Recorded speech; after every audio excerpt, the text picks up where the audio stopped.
Welcome.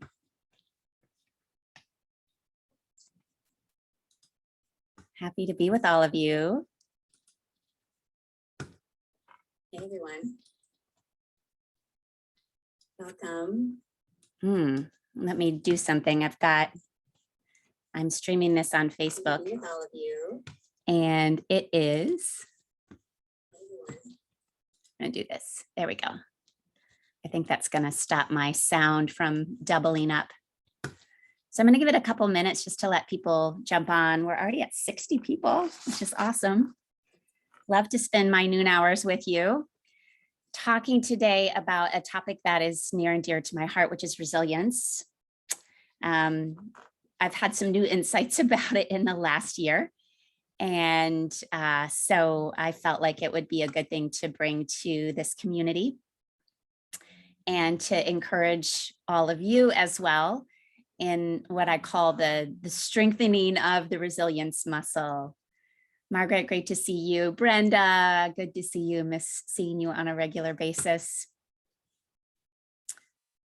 So while we're waiting for everyone to join us, let's take a moment, because part of building the resilience muscle is grounding into the body, connecting to the breath. My assistant Kimberly, just before I started, said, I can feel you. So I think I need this as much as any of you. So if you are in a place where you can close your eyes and take a moment, I encourage you to do so. And we just start with a couple deep cleansing breaths.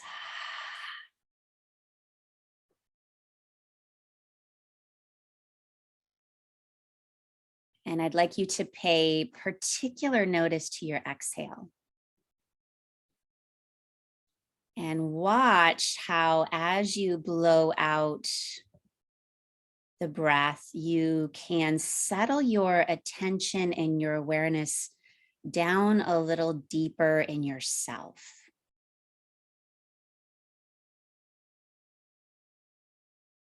So our exhale can take us in and down, all the way down into the pelvis, maybe for you, all the way down into your feet.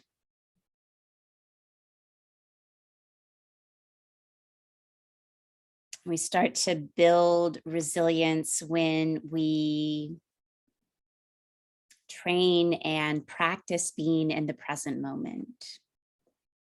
And the body and the breath are such key ways to anchor into the present moment.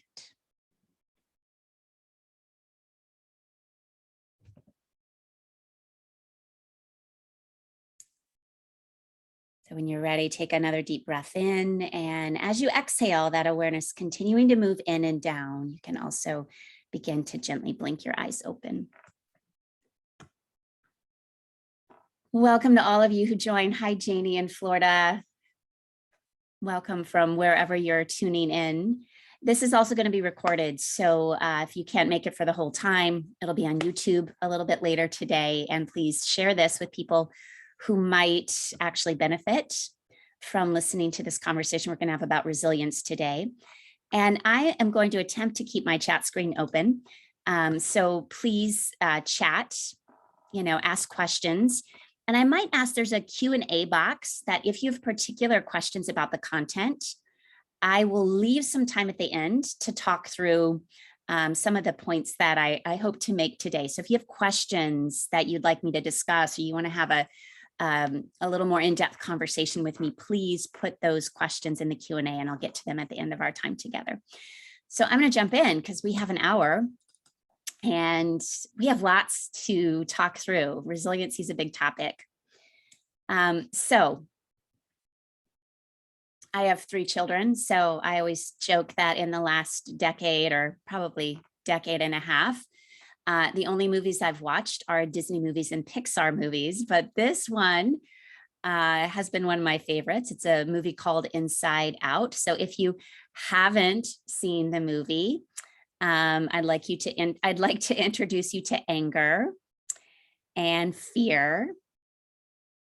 Joy is in the middle there. She's got a nice glow around her.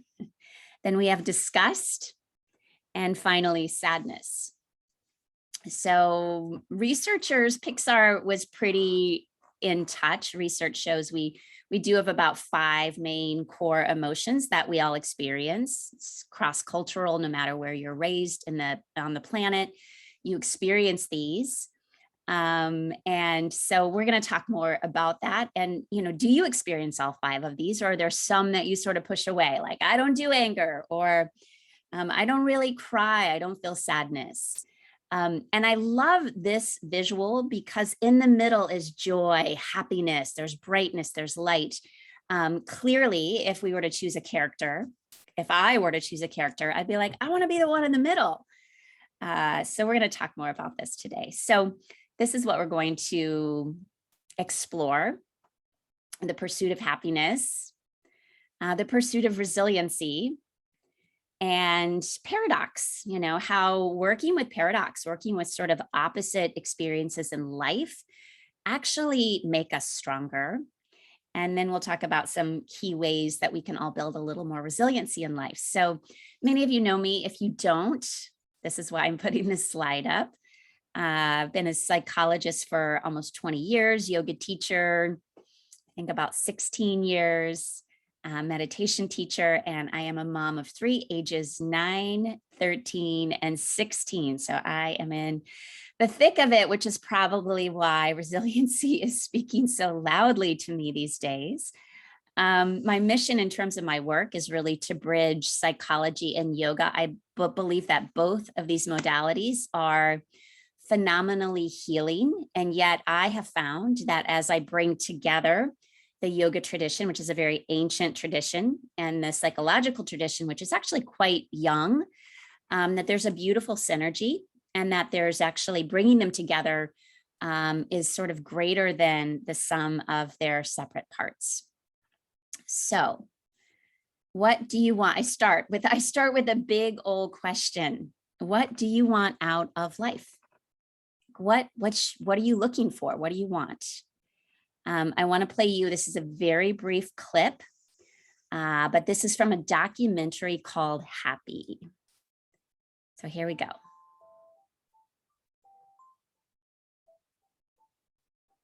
What do you want out of life? I don't know. To be happy. Be happy. I want the American dream. I want to be happy. So there you go. I encourage you to watch the movie. It's a great movie. It's all about the science of happiness. I've watched it several times, but this first part where the documentary filmmaker asks people that question, what do you want? Inevitably, the same thing comes up. I want to be happy. And I think ask any American, and that's often the response. I'd say it's probably my response as well. Even our founding fathers, of course, you all know, put this in our Declaration of Independence, that it's an inalienable right, the preservation of life, liberty, and the pursuit of happiness. So in my field of psychology, right as I was in the midst of my graduate career, so this is 2002, there began a movement called positive psychology. And in fact, while I was a graduate student, Martin Seligman, sort of one of the main people to bring the idea of positive psychology to the forefront. He was the president of the American Psychological Association. And I remember going to one of those meetings and sort of seeing him at the meeting. So he did amazing work at helping the field of psychology say, look, we have to understand more than just anxiety, depression, trauma. Like, we need to expand our capacity to also look at sort of the higher qualities of human experience as well. So I have been an avid student of positive psychology and the research behind it ever since. So in no way do I want the conversation today to make you think that I don't believe in the pursuit of happiness or in all the phenomenal research. In fact, I just did a Medline search on how many articles have been written about happiness, positive psychology, happiness, 20,000. So this is a sort of deep scientific inquiry that I am 100% behind.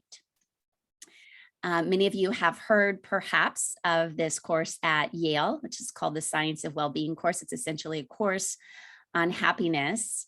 And you can take this course for free, which is why I put this up, Coursera.com. I've taken it. It's phenomenal. Again, really sharing the research behind this desire we all have to experience happiness or higher mood states. So let's, this pursuit of happiness, that's, it's such an archetypal, deep desire, especially I think in our country, United States of America. It's right in our founding fathers, foundational Declaration of Independence. So how are we doing? How are we Americans doing? And I think that for overachievers in America, the ultimate trophy is happiness. You hear people say, well, that person seems to have it all, but they're not happy, right? Like we hear conversations like that. So we're all putting this idea of happiness as something to put a lot of resources and effort towards. And yet, as Americans, the United States of America, we definitely haven't made the top 10 list of the happiest places to live. In fact, we barely make the top 20. I think they do this poll every year and we come in 18, 19, right around there. So you can see the Nordic countries tend to score quite high. And this is probably a whole conversation about why that is. But I lived in the Netherlands for almost a year. And there's a shift. I read an actually great article about a foreigner who I believe was from the Netherlands who moved to the United States and was sort of perplexed at why we are all so focused on trying to achieve this elusive sense of happiness. So the thing to know about happiness, and this is coming out of this happiness research, is that there's something called the hedonic treadmill. So what the hedonic treadmill, it was a theory postulated by Brickman and Campbell. And the idea is essentially we do experience an uptick of euphoria and happiness after something happens in our life, a big shift, right? Like we get married or we get a new job or we buy a new car or we move to a new house, that there is this sort of big shift in our mood. We feel happier. I think you also can see it. I'll speak for myself. When a box shows up from Zappos, I get very happy, right? I get so excited to open that box.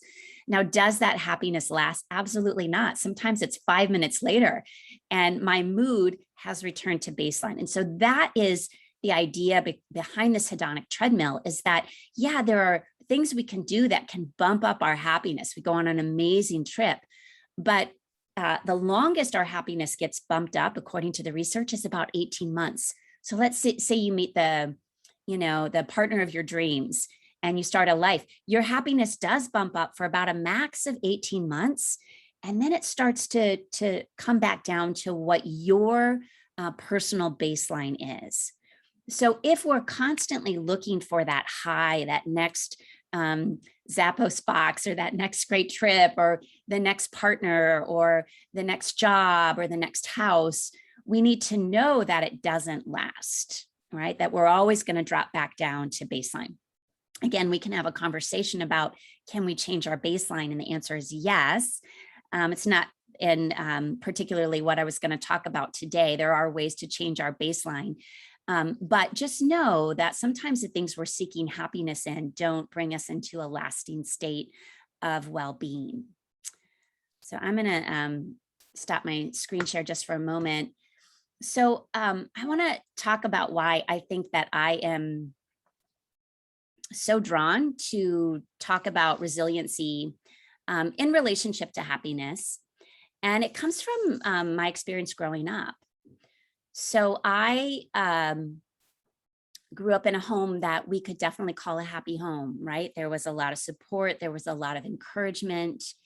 Both of my parents really appreciated a peaceful environment focused on loving interactions. My father was a professor. My mother was a homemaker. And so there was a lot of stability in my home. The problem was that I was an anxious child. So I ruminated and I worried all the time and I had stomach issues and I perseverated on things. My parents tell the story often of I would bring my spelling list home and I would get it right the first time, but then I would go on to have them ask it to me 10 more times to make sure that it was really up here. Because I was also highly sensitive and empathic, I could feel that my anxiety was problematic in my home, right? This home that was designed towards peace and love and happiness, that my little whirling system, I could see how it created tension in my parents and my family. So the message I got, and this wasn't certainly a message from my parents per se, but I felt a lot of shame about my internal state. And I heard messages like, you're too sensitive, quit worrying, pray about it, you're going to be fine. And I took all these messages to heart. And what they said to me on a very implicit level is, there's something wrong with you. You're not happy all the time. You're not peaceful all the time. You've got all this angstiness inside of you. And so you're not okay. Right. So there was a deep sense of like, there's something inherently wrong with me. And that if I were just happy all the time, then I would be okay. It would mean that I was okay. But because I'm having experiences of fear and sadness and even anger, that's not okay because this is a peaceful space we live in, right?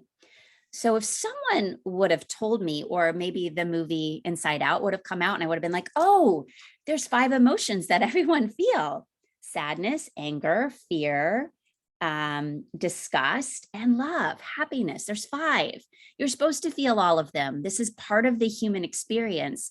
I think my own internal sense of self and self-esteem would have been much different. So I'm holding nothing against my family for this, but I see how this pursuit of happiness and this pursuit of everything is good and be positive and look for the good actually was slightly damaging to me because it wasn't all good inside. So when I learned the Buddhist teaching, and I can't even remember where I really learned this, it was early, maybe in graduate school, that there's a philosophy in the Buddhist tradition that says we all get 10,000 joys and 10,000 sorrows in life. When I learned this, it felt, I don't know, perhaps I don't remember exactly when I learned it, but there must have been a big sigh of relief for me. It's sort of like, oh, I'm not doing anything wrong because I'm in sorrow or I'm in sadness or I'm in fear or I have anger. I'm not doing something wrong. Right? Because life isn't just all joy. Life isn't all happiness. Joy is a mixture of all of this. So this idea that it's a mixed bag, life is a mixed bag. And if you've been having more sorrows than joys lately, or you've been having more anxiety than happiness, there's nothing in particular that's wrong with that. That's just part of the essence of life. And that in retrospect, as I look back on some of the most challenging years and periods of my life, it was in the sorrow, the anxiety, the fear, the doubt, the shame that I actually grew and evolved the most, not in those times of joy and happiness and bliss, right? Those didn't grow me in the same way as the sorrow did. So for me, the pursuit of resiliency feels it feels more real than the pursuit of happiness. Again, not that I'm against looking for joy, but feeling and growing our capacity to be resilient, especially in the times that we're finding ourselves in right now, feels to me a far more realistic pursuit. So this saying, and who no one knows who said this, I actually bought this on a mug during graduate school, which is a dark period in my life, my early 20s. And I liked this idea that I could maybe somehow nurture in me a calmness and a stability, even if there was a lot of hard work and challenge and trouble in my life. So I don't know where this mug went. I don't have it anymore. I kept pins in it on my desk. But I think that actually the word at the top instead of peace should be resiliency, because to me, this is the definition of resiliency. Doesn't mean there aren't challenges or the shit doesn't hit the fan anymore. It just means like there's a deeper settledness, a deeper calmness despite whatever's going on. So this growth of resiliency, this flexing of my resilient muscle, it started clearly. I was attracted to this mug in my 20s. I started building resiliency then, and now 20 years into this journey, I feel it. I actually feel that I can find some stability and calmness in my heart, even as the world gets increasingly insane. So the reason I think that we all need to learn how to strengthen our resiliency muscle is we've been having lots of highs and lows lately. Yes. I've called it the COVID coaster, and we've all been collectively on it for a year and a half now. And certainly there have been a lot of downsides, fear, anxiety, isolation. I can't tell you how many people I've seen in my office, my psychology office, about sort of splits or breakdowns that people have had between dear friends and family members because they have various opinions about how the pandemic is going or about the vaccination. And so there's been a lot of sort of tearing apart of connection. I think a lot of people continue to feel unsafe. And then there's the anger, right? There's the anger in certain places if you have a mask on. There's an anger in certain places if you don't have a mask on. And so a lot of emotion has been stirred up in the face of what we've been facing in this last year and a half. Now, in addition to everything I just mentioned, this is the data. I'm a data nut.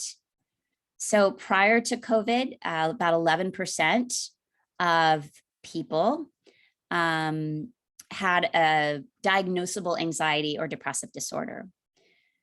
As of this past January, so about 9 months ago, that number has skyrocketed to 41.1%. To break it out a little bit more, we are seeing increased anxiety and depression, increased, trauma-related symptoms, substance use. There's no surprise or secret that alcohol use and alcohol sales went up in a major way during the pandemic, and certainly more suicidal thoughts. So I don't, unfortunately, think that it's going to get better anytime soon. In fact, I've been talking to a lot of people. They've been curious about job changes, and I tell them, like, get into mental health. If you feel any draw to this field, we need therapists. We need people to really help navigate what's a massive mental health crisis. Now, to be fair, there have been positives for sure. There's always two sides to the same coin. COVID slowed us down. I think we now get it that we're all interconnected, that something that started on one side of the world has impacted everyone, that we are not separate humans. Like, we are all dependent upon the well-being of everyone else. And this is a long-term sort of spiritual wisdom idea that we're all one, we're all connected. And I think we're seeing that pretty clearly. Without a doubt, there's new ways of life that have opened up for us. I mean, I wouldn't be talking to over 100 of you right now if it weren't for sort of all of our enhanced comfort with online and Zoom. And the other thing that COVID has done, and some of you might say, Betsy, that should be the downside slide, but I see it as an upside, that COVID was like the pressure cooker that forced to the surface all of our stuff. It just did, which is why it's really hard to get into a therapist. Everyone's got waiting lists, right? Because stuff that we had said, I don't have time to deal with this right now. I don't want to look at this right now. Someday, maybe, but the pressure of these times is forcing to the surface things that we need to face and deal with. I see that as a good thing because it gives us all the potential to grow and to evolve and to transform our past pain and what we haven't dealt with into something new. The other thing I believe COVID has really done is it's destigmatized mental health. People are talking about it. So I was just on an airplane and my airplane neighbor said, have you watched this yet? And so I watched it. It was amazing. So here we have Michael Phelps and all kinds of other gold medalists talking about their own struggles with mental health and the pressures of the Olympics and being an athlete and going for the gold. Amazing to have these people coming out right and saying, it's got to change. Something's got to change. So I watched that on my plane ride home. And then I got home and I'm not necessarily a football fan, but my 16-year-old son is a huge Green Bay Packer football fan. And so he was watching on a Sunday afternoon the game. And I was sitting in the same room, I think reading or doing something else. And my ears, my ears don't perk up when there's some big play, but my ears perked up because there was a football player talking about their struggle with mental health. And so I looked into it, and the NFL has been doing a whole sort of ad campaign to destigmatize mental health. I'm going to see if I can play this. So bear with me here. I think it's got to take me to YouTube here. Yeah. Couple off seasons ago, I was kind of in a negative place. My mom asked me if I wanted to still go see that therapist. And ever since then, I've been seeing him once a week and meditating, and it's been a huge benefit for me.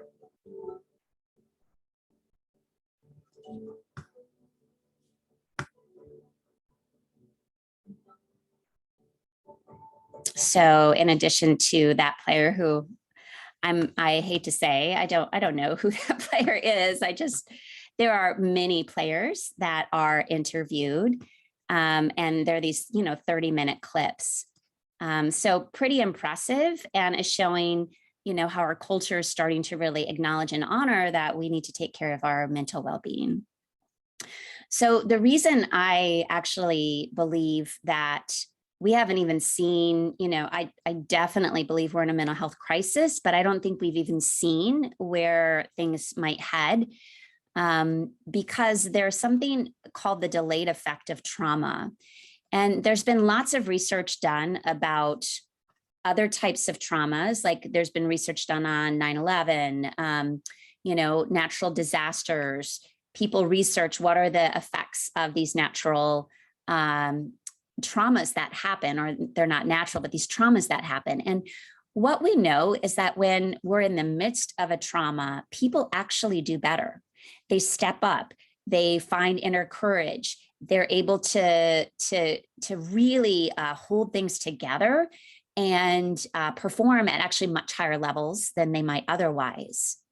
What happens then after the trauma is done, after the person comes back from the war, after the natural disaster passes, this is when people start to unravel. This is when the symptoms start to show up. Even 14 years after 9/11, people that were involved in it, 14% of the people are still suffering PTSD and depression, which is about 2 to 3 times as high as you might find in a comparable population.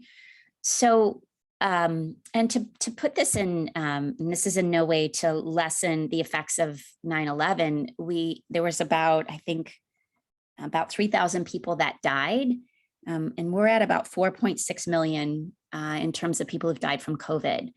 So we're in a trauma, this pandemic, and there's also sort of this, it's an expansive trauma, like it just keeps going on and on and on. So I'm sharing this not to scare anyone, but to continue to bring our awareness to, we have to continue to get really clear on how we build up our internal resources so that we can weather what still might come down the pike. So one of my good friends is a physician, and we had a conversation this summer about COVID. And she said this to me. She said, you know, the one thing that we can rely on with this this virus is that it's unpredictable. That's the only thing we can rely on. It's unpredictable. We don't know how it's going to morph or how it's going to respond or who it's going to impact, or, you know, it's an unpredictable virus. So because of that, I think it lends even more power and even more reason as to why we all need to get more resilient. We all need to learn how to find inner core, inner strength, inner well-being, inner stability, no matter what is swirling around in the world at large. So as I talked about a little bit earlier, my path, my journey towards resiliency started at the age of about 28. I'd really struggled in my early 20s, mostly because, again, I thought I was supposed to be happy all the time, and I wasn't. And so I thought there was something severely wrong with me. Why can't I figure this out? I'm also a perfectionist and overachiever. So that drive to like make myself happy was intense. And of course, and there's research that supports this, the more someone tries to seek happiness as the end result, the more it eludes them. So my resiliency started, my resilient journey started, it was probably about 27. And I was in the midst of some really intense things in my graduate program. And a friend said, let's go to yoga. And this was 20 years ago. So there was just one yoga studio in town.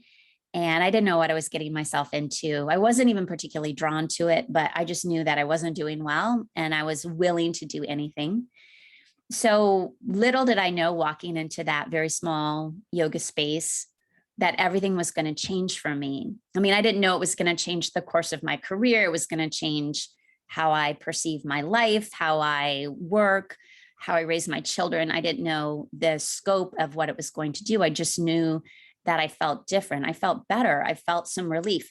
Relief didn't last. I mean, I always tell people this, the half-life of yoga is very brief. So we feel awesome while we're doing it.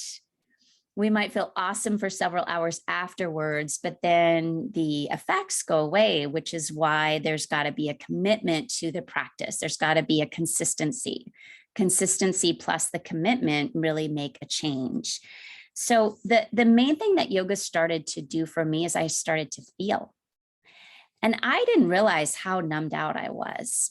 But I do remember there was a span of time where I couldn't cry, right? Like I wasn't crying at movies. I wasn't crying at times where it would be actually really appropriate. I was like all dried up. And I see now that I was trying to hold everything together. I was trying to be happy. I was trying to do everything right, but I had to numb out a bunch of stuff, because if I believed that anger and sadness and fear and disgust were bad, they were wrong. There was a lot that I wasn't feeling. I was just trying to feel love and happiness, right? So to only feel love and, I was trying to numb out these four things, but you can't selectively numb. So if I'm numbing out these four emotions, well, then the happiness is also getting numbed out. So what the yoga started to do for me is I started to feel again. And it just started by feeling my body, move your thigh back, draw your navel in, extend up through your spine. But I started to feel, I started to get embodied, get into my body, sense things in a new way. And that was, I think, really the start of my healing. So what you can't feel, you can't heal. So it's one of the first steps in building resiliency is we have to be willing to feel it. Yeah, we do. So let's go back in here. let's talk about resilience. So the word resilience actually comes from the field of engineering. It's the ability of a substance or an object to spring back into shape. That's the definition, or that's the idea of where resilience came from. I want to tell you what it's not, though, because this is key. Resilience is not stoicism. Yeah, and if you were, raised in a Northern European family, or, there's many different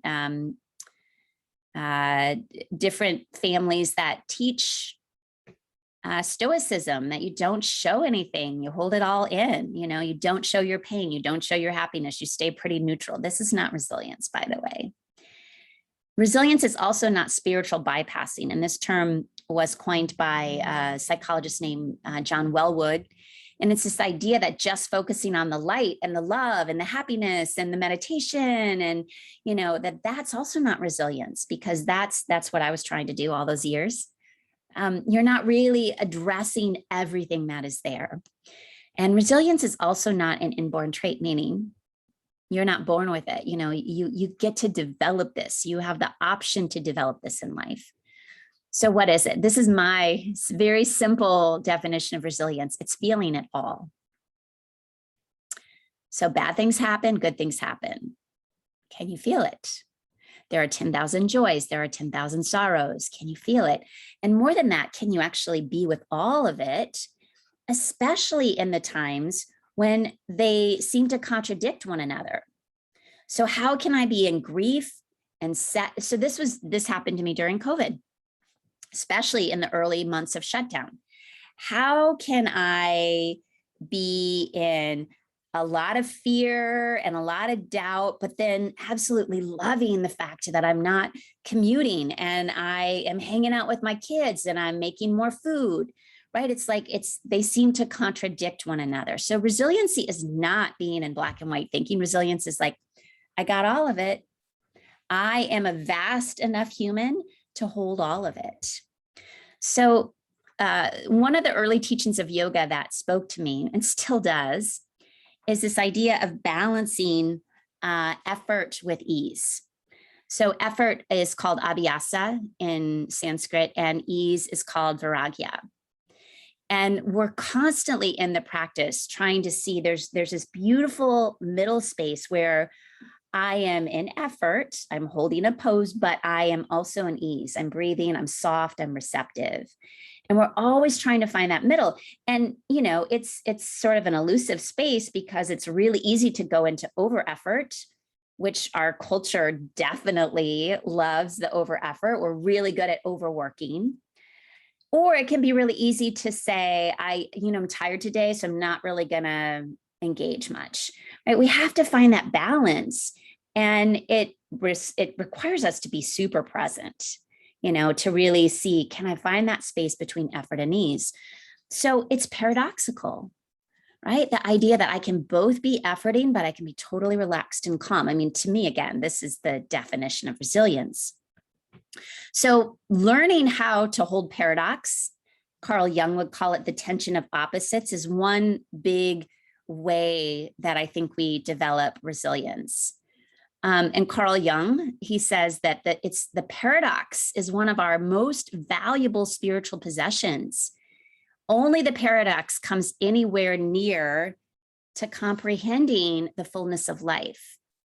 So when I was only trying to feel happiness and trying to avoid the other four core emotions, I did not have a very full life, nor was I very happy. That did not work. I will let you know that is not a good solution for a happy life. The fullness of life is I feel happiness when I'm happy, and I feel sadness when I'm sad, and I feel anger when I'm angry, and I feel fear when I'm scared, and I feel disgust when I'm in a place of disgust, right? I feel all of them. One is not better than the other. They're all part of the fullness of life. But the paradox is, can I hold it? Can I be in effort and still be in ease? Can I be happy, but also feel some deep sadness about this aspect of my life? Can I be strong, but also vulnerable? Can I be sane, but also a little crazy, right? Can I be compassionate, but fierce, right? It's like, can I hold all of the human experiences. This to me is the resilient human. So when I started my journey to trying to become more resilient, little did I know, as I said before, going into that yoga studio was the start of me building resilience. There's 6 key factors that we know in terms of yoga that seem to really make such a difference in people's mental health, physical health, well-being. And over the years of practicing, now I can look back and be like, oh yeah, this is totally why I feel such a deep sense of resilience and inner stability at this stage in my life, because I practiced and learned these 6 factors. So the first factor is just getting into the body. Again, I was so cut off from my body until that first yoga experience. I wasn't feeling it. I wasn't listening to it. I wasn't following its rhythms and cycles. I was ignoring my stomach cramps. I was ignoring my migraine headaches. I just wasn't in my body. I was living from the neck up. You know, I was intellectualizing my way through life. I was using my big brain to experience life versus using all of myself to experience life. My nervous system was also out of whack, right? Whew. So I see now that my nervous system has really re-regulated itself. Doesn't mean that I still don't, get stuck in fight, flight, freeze. But I'm much more accustomed to learning how to get my system back to more of a space of rest and digest. Certainly yoga taught me how to breathe. If our culture, again, it's kind of funny to me. We don't really teach people how to breathe. We just are like, oh, it's autonomic. It just happens. Yes, but it's one of the few things that's both autonomic and something we can shift, we can take charge of. So the work of regulating our breath, it's the quickest way to shift mood. It's the quickest way to shift our headspace, but we don't teach it. We don't, unless you're really going to yoga or you're taking a Lamaze class, or maybe you're a first responder, you learn a little bit about breath. But so many people I've taught to breathe into their abdomen and quit chest breathing. This is when we're stressed out, we're breathing up here. And the shift that it brings is astounding. And then yoga, at least for me, it's really taught me to be in the present moment and to sort of shift some of my stories. So in those first 26, 28 years of my life where I was living from the neck up, I had some really entrenched stories. And if you don't question the stories, or you don't try to break out of the stories, they just keep going. We have 60 to 80,000 thoughts a day. And the 91% of those thoughts are what we thought the day before. So if you're in some pretty entrenched storylines, you're just going to keep repeating those stories over and over and over again. So what the hour of yoga did for me each week is I actually quit thinking about those stories. I got in the present moment. I got in my body. And this starts to break some of the loops. Now, it doesn't mean it doesn't come back. It does, but you start to see oh, I wasn't thinking about that for an hour. And then I wasn't thinking about that for a couple hours, right? So we do have this capacity to learn to watch our stories and our narratives when we're engaged in some of these contemplative practices like yoga. So I want to end, and then if you guys have questions, I'd love to take some questions. I actually just learned about this, that it's called the G.I. Joe fallacy. I learned about it, by the way, in that course, the well-being course on Coursera from the Yale professor. And I'd never heard of it, this fallacy, but I really, really like it, especially because I'm a child of the 80s, and G.I. Joe was really big in the 80s. So for those of you who weren't a child of the 80s, there was a cartoon, a G.I. Joe cartoon. And at the end, he's teaching the children some valuable life lesson. And his tagline is, knowing is half the battle.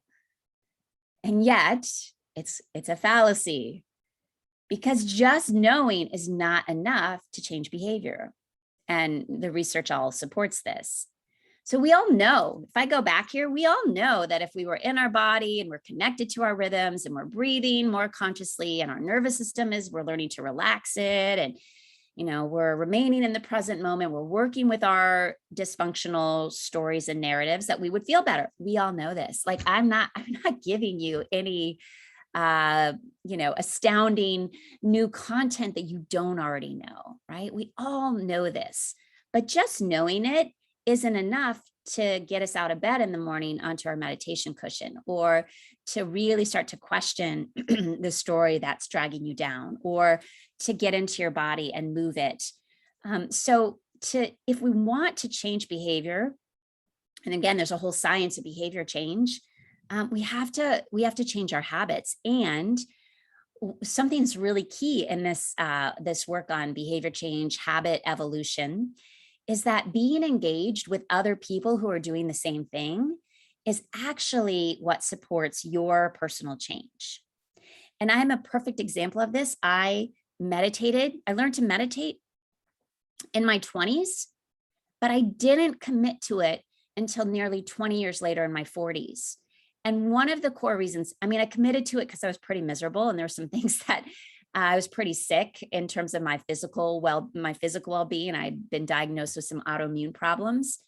And so I committed to it, but I had a good friend who was starting to meditate, and she was doing it every morning. And because I knew she was doing it every morning, it got my ass out of bed to do it every morning, right? So there's something about community connection. Other people are in on this that seems to actually help us up-level our habits. I'm working with a really amazing coach right now, Kate Stillman of yogahealer.com, and learning so much about how we evolve our habits and how we maintain. Again, we all know the things that are going to make us feel better, but knowing it doesn't actually make us do it. So I teach a signature course called Remind. It was an 8-week course, but because of my work with actually Kate Stillman, I've upped it to 9 weeks because I want to work more with this idea of how do we evolve our habits. But I've always, as I keep tweaking this course, this will be like the 6th time that I've taught it. It's all about building our resiliency, right? It's all about helping us engage in habits that make us learn how to be in our still, solid, steadfast core, so that no matter what's going on, we've got some stability. I teach it often in the fall and the spring, but I've decided I always like to teach it most in the fall for several reasons. Fall is a time of transition anyway. We're going into the darkest days. A lot of people in the fall experience more anxiety. And more than that, as we build to that holiday season, a lot of people tend to get more overwhelmed and stressed. So this goes right up until December 15, which to me is ideal because you're working on developing habits that make you resilient. So no matter how challenging the Christmas family dinner is, you are going to go into it with some more resiliency. So there is a class, a 90-minute class every Wednesday night. I start with a 30-minute sort of wisdom lecture, and then we embody the material through yoga, through breath work, through meditation. So I'm teaching you some content, and then we're practicing it. So every class, 9 weeks of this. If you can't make it live, it's all recorded. You get the videos. You can, watch them whenever you can. And then you also get access to all of my online yoga classes. I think during this 9-week period, there'll be 18 additional classes you get. And then I am doing additional Q&As. I usually just do 2 of them, but I decided I'm going to up it this time because there's so much rich discussion that happens in Q&As, and you get a chance to do some live coaching with me, ask questions. So if this is something that speaks to you, I'd love to have you in it. Also, just a couple other things coming up. I'm going to be teaching this Friday and Saturday. You'll get the links for that since you're on this webinar today. So join for some free yoga to see if it feels right to you. And if you register for Remind, there's a couple extra bonus class series that I'm going to throw in that are all recorded as well. We do have scholarships because I'm a big believer that, finances shouldn't get in the way of you participating in something that you feel drawn to and that you feel might really evolve your own habits and your own evolution. So let us know. We'd love to help you and have you a part of the program. So let me know if there are any questions about resiliency. So if you've done yoga for the mind, is this different content? Not necessarily. It's probably it's not exactly the same, but it's similar content, just packaged in a way that you'll hear perhaps differently. By the way, I just had someone sign up for this class for Remind. I think this is the 4th time they've taken it. They took it live with me when I was teaching this course in the studio. And then this will be the 3rd time they've taken it online. And what they said to me is every time I take it, I hear it differently. And I teach it differently just because I am in a constant state of evolution and growth, and I'm always adding in new content. And but I had a friend recently tell me about her kid who's in Montessori school. So bear with me. This fits into what I wanted to tell. What I want to say about. Can I take this again if I've already taken it? And my kid was in Montessori, but only 1 year, so I didn't know this. Montessori is the same curriculum for whatever age, so some kids start at 2 and they go through 6, 7, 8. It's the same curriculum, but even though it's the same content every year, the kid is at a different developmental level. So they experience it and learn it in a new way. And I was like, that's Remind. That's what this is about. It's the same content, but you hear it, you experience it, you feel it. Something we talked about last time, you hear it in a new way because of your own evolution. So, and also I think that, gosh, growing and evolving is really hard freaking work, right? It's so hard. And this is why I think we have to do it in community. This is why I have a coach. I have a community that I'm engaged in and learning. I'm not the teacher, I'm the student. But it's because of that community that I feel the drive to get on the call and to do the practice and to write in my journal and to stay with the process. It's like that G.I. Joe fallacy. I can know all the content, but if I'm not practicing it and putting it into action, it doesn't help me. So yeah, Margaret said even hearing the same lecture is helpful. She said she's repeated Remind from last year. So also when you sign up for it, it's all recorded. You have lifetime access. So you could just go back and listen to Remind from last year and totally benefit. Like I said, I am always evolving and changing how I teach and what I'm adding in. And I've had a pretty profound experience in this last year working with Kate Stillman and learning from her about, she's an Ayurvedic expert. And so there will be some new content, but there'll be a lot of repeat stuff too. All right, any other questions about anything? Great. I love this. I need to learn one new habit I can integrate ASAP to help support my well-being through the weekend. Can you mention one? Yes, absolutely. So breath. It's breath. Breath is the quickest way to shift energy, to shift mood, and to even shift how we're perceiving the world around us. It sounds so annoying, right? It's like, well, I know how to breathe, but really breathing in a conscious way. It's very similar to what I taught you at the beginning, can shift us immediately. I'm actually going to teach you 2 breath techniques. One is how we started, breathing into the abdomen. As you exhale, imagine your awareness moving down. So when we get knocked off of our rhythm, it's usually we've left our body. So the breath connects us to the body and brings our awareness down. So when we're up here in our headspace, anxious, overwhelmed, we got to get down. So feel the feet and the pelvis. But because I'm feeling, whoever asked that question, that there's maybe a little anxiety involved with it as well, I want to teach you a really quick, brief breath technique that works wonders. I do it all the time. It's a sharp inhale and it's a sharp exhale. It's a little pause. All right, there's also some hands that go with it. As you inhale, fingers spread wide and your arms stretch up.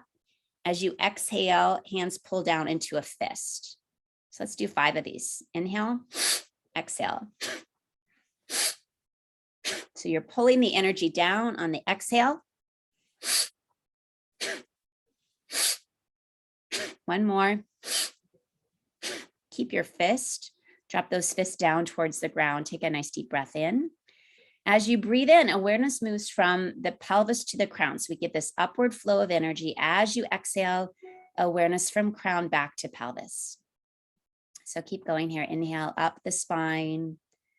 Pause the breath, hover your awareness at the crown of the head. As you exhale, awareness moves back down into that pelvis. Let's do 2 more.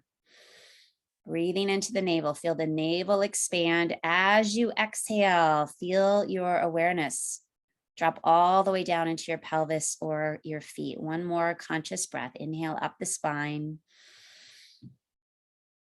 Exhale.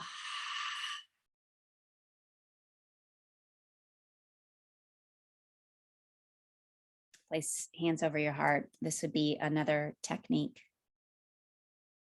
So when I feel myself spinning out, I put my hands literally over my heart as a way to connect back in, to return to that resiliency within. So that's what we're doing. We're building the muscle of inner resilience so that no matter what you're facing, you got it. All right. Any other questions?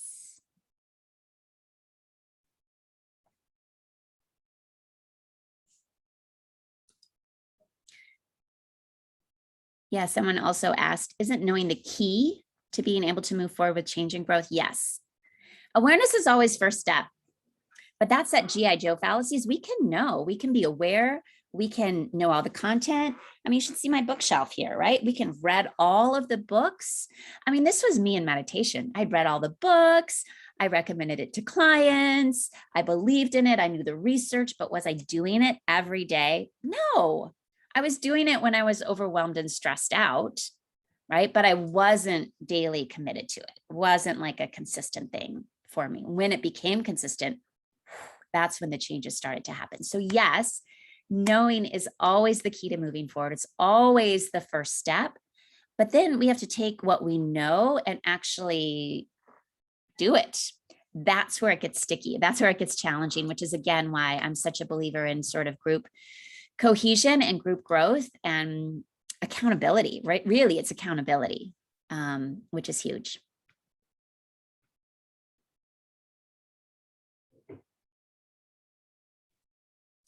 Yeah, Carol says she's taken the course. She said, I'm different each time I hear it, so it does sit differently with me.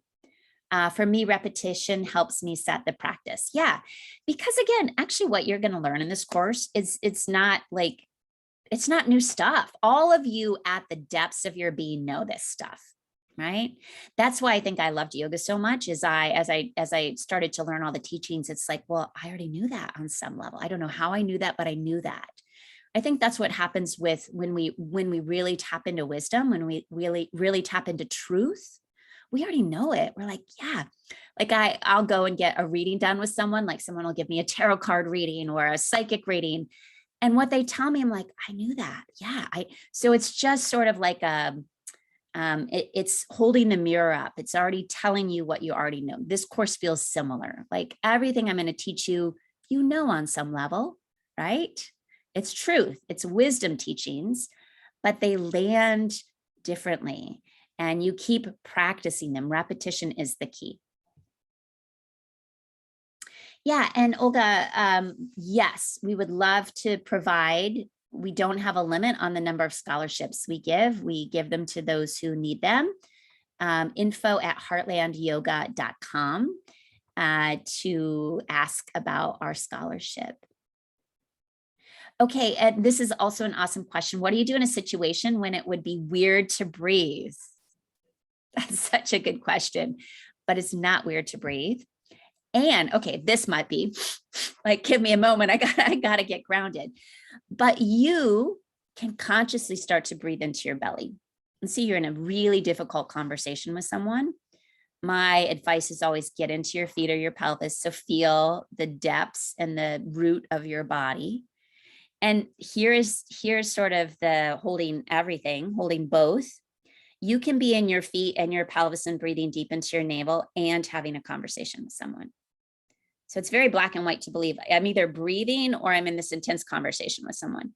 So you can stay in your pelvis, in your feet, doing deep diaphragmatic belly breathing and listening and having a conversation. And so I would say not only you can work with breath, but the feet, pelvis, I've heard from so many people that's a game changer.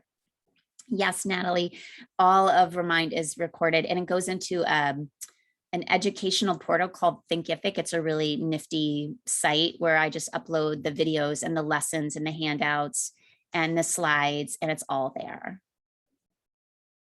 So yeah. All right, y'all. So many kind, loving, beautiful comments. I can feel the love and appreciate that, because we got to keep circulating the love, right? We have to keep building each other up. That also helps with resilience. A couple more good questions. If you want to stay on, I'm going to answer them. Kate says, I love your concept of trusting the process. It's something I talk a lot about in my trainings. I'm curious to know how you define trust. Trust. So I think that when we work with developing our steadfast core, when we work on developing resilience, and for me, like, I'm always using my hands to describe it, because for me, resilience, it does feel physical, but it's also emotional and spiritual and mental. But I can see in my own self, in my practices, in my own inner work, that I have like this energetic core, right? I can feel it. I can feel it when I meditate. I can feel myself draw into it. And as soon as I draw into it and actually drop down, because it's actually not up here, it's like deeper, it's down. Then the world looks different. So it's still the same argument with my spouse, but if I'm in my core, if I'm settled in and down, I experience it differently. If I'm up here and my energy's going out, it's not a good place for me to be. I've spent so much of my life living out, taking my energy and moving it out. It's great at making friends, like, right? But I lose myself. So my work has been learn to land in yourself, and then see the world, and then connect, and then be present. Totally different. That to me is part of this resiliency. So when, Kate, we're starting to develop, or we're really growing that inner muscle of resilience, then trust just sort of begins to evolve from that. So I am far better able to trust the process when I'm in here, when I'm in myself, not moving my energy out. If I'm like focused on what do you need and what do you need and what do you need, right? Then I've lost my core. I've lost my connection to self. And then trusting the process, it's a totally different experience. So the work is, can I really stabilize and build this connection to myself so that I can feel my own unshakable core of resilience and inner trust. So great question by Kyle. And thank you for these questions are so rich. My biggest struggle with building resilience is getting over the resistance to do what I need in the moment. Amen. What can I do to get over that hump, to sit down in meditation, get on the yoga mat, call a friend? So we all feel that. I mean, the reason I love that question is there's not one person who does not have resistance. In fact, in the Yoga Sutras, which is one of the main core yoga text, it's like early on, it says you will always find resistance in the practice. So this, Kyle, would be my encouragement to you, that as soon as you can hold all of it and say, oh, yep, there's also resistance there, then your relationship to resistance changes. So when we feel resistance to meditation, we feel resistance to getting on a yoga mat, we feel resistance, we're pushing against, right? We are going to push it away.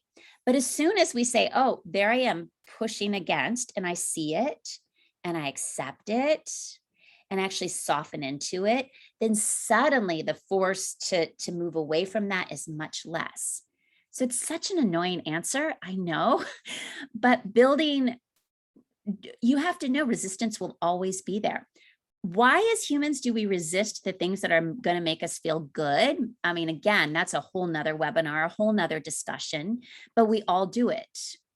Partly it's because our brains are wired to something called the negativity bias. We're always looking for what's wrong. And we have actually some unconscious fear to feel really good.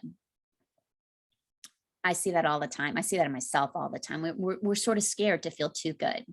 The yogis really expand your concept of that because yoga is designed to make us feel more alive, feel more vibrant, feel more vital. So, you know, we're supposed to feel more, but there's resistance. So when you notice a lot of resistance in your life, my encouragement would be just start to notice it, be with it, accept it, soften into it, acknowledge it.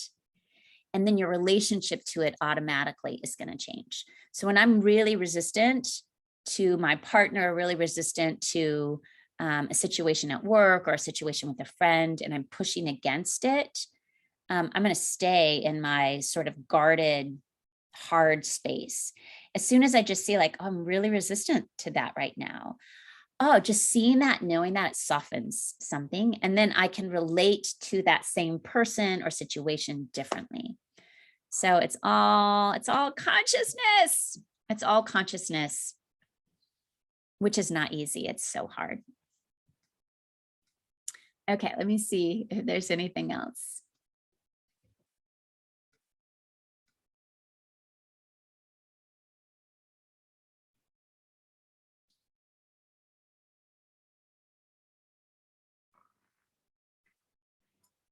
Okay, this is the last question I'm going to take, but I love. See, this is why I'm doing more Q&As, because I love this. I love the interaction. I love thinking on my feet. So the idea of paradox, feeling it all, is valid, yet it creates an additional challenge when we're interacting with others. Yep. When the other person is not interested in seeing or sharing your sorrow, your sadness, your anger, the challenge becomes how to express or control expressing them in your relationship. How do you address this part of resiliency? I mean, this is, Olga, this is the story I told about my childhood, right? So I felt anxiety, I felt fear, but my parents didn't necessarily want to hear that because it made them anxious, or they didn't know how to deal with it, or they didn't have anxiety. What's this kid, right? And so you're right that there are certain relationships that we stuff it down. And it's problematic long term. So the challenge, well, I think the first step is we have to acknowledge that there are people who don't want to feel all five. They're not comfortable feeling all five. They don't want to get to know. They don't want to feel more. Right? Being sort of a little numbed out is a coping mechanism in life, right? We can go through life not fully experiencing the breadth and depth of all five of those emotions and be quite happy. Now, our experience of life is a little more truncated, right? If I only want to feel this much, this is going to be my life experience. And everyone has the right to live and experience their life in the way that works for them. Now, for myself, I actually want to feel a little bit more, which is why I think I've been drawn to yoga. Like, I want to feel more alive. I want to feel more engaged. I want to feel more vital. I want to really wake up and feel the energy that is pulsing behind life. So for me, with my commitment to resiliency and my commitment to feeling, it means I have to feel all of it. Now, there are certain people in my life who are living more like this. They don't want to feel all of it. They don't have the same interest to evolve and grow in the way that I'm choosing to. It's okay. It's actually not really fair of me to say, you got to come over and see my life, which is I'm living in a bigger expanse of feeling and sensation and awareness. That might not be their path. So does that mean that I might have to shift and change when I'm in their presence? Maybe, maybe not. But I stay committed to feeling.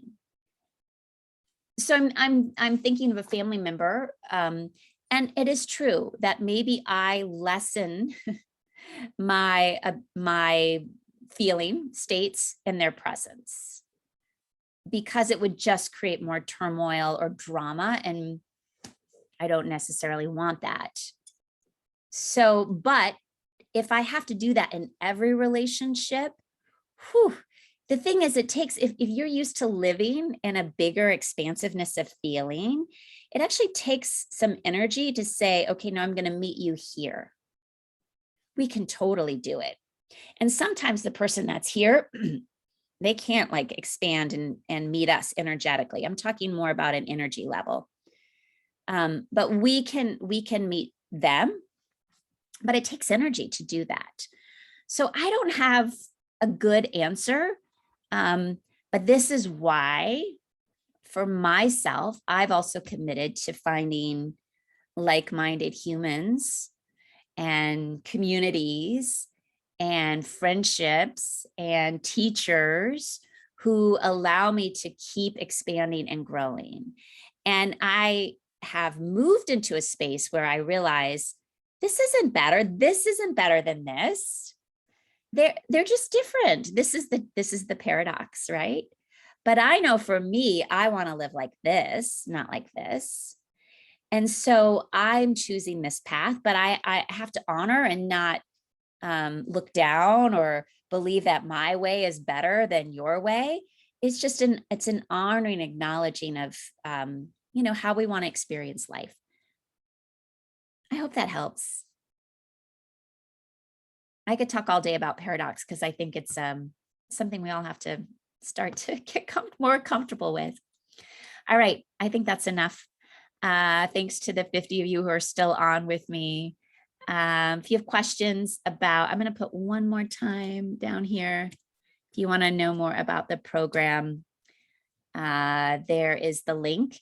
And since all of you are on this today, you're going to get an email with the recording, and I'll also send you an email with the 2 yoga classes, one tomorrow afternoon, one Saturday morning, where I'll be teaching that you can join me in as well. If you want to sort of get your feet wet around, am I ready to do some more regular yoga? You can try it out and see what you think. Okay. Have a good rest of your Thursday. I'll see y'all soon. Much love.